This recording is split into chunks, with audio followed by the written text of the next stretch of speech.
Na verdade, é uma das coisas que eu sou mais irritado com as duas bandas.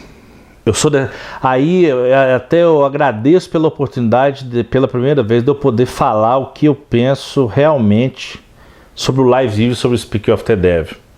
Como discos para ouvir, eu dou 10 para os dois discos.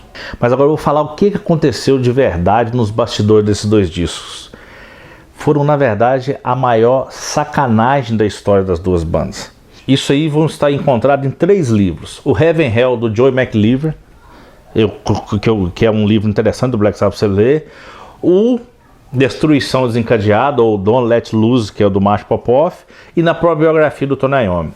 O grande problema que eu fui descobrir depois de ler esses 3 livros, que me decepcionou, foi o seguinte: depois que o Black Sabbath lançou o Heaven Hell e fez sucesso, a Warner chamou o manager, ou o gerente do Dio, e falou com ele: ó, você vai continuar no Black Sabbath, mas você vai gravar um disco solo.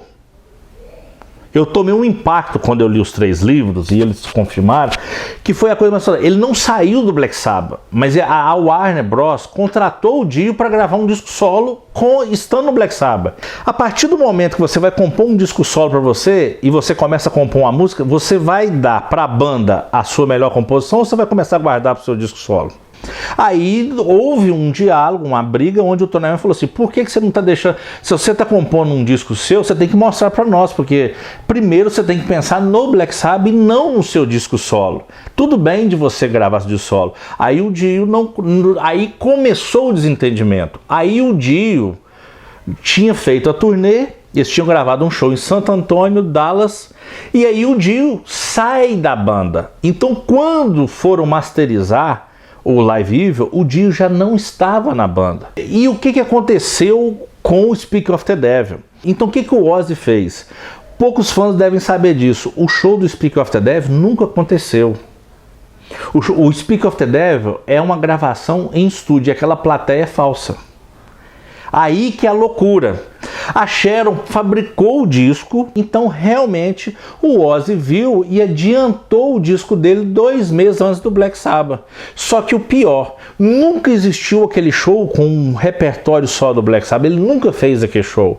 Aí o Tony Iommi, mas o Gisbolo ficou puto, porque falou assim: pô, é um disco do Black Sabbath que o cara lançou, ele não lançou um disco do Ozzy. Ele tocava 1, 2 ou 3 músicas do Black Sabbath, de repente saiu um disco com 12 músicas do Black Sabbath.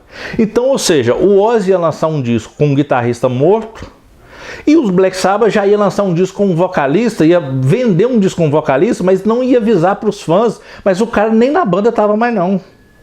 Então as duas estavam cumprindo o contrato. Sabe por que hoje a gente sabe disso? Porque o disco já foi lançado há 30 e poucos anos atrás.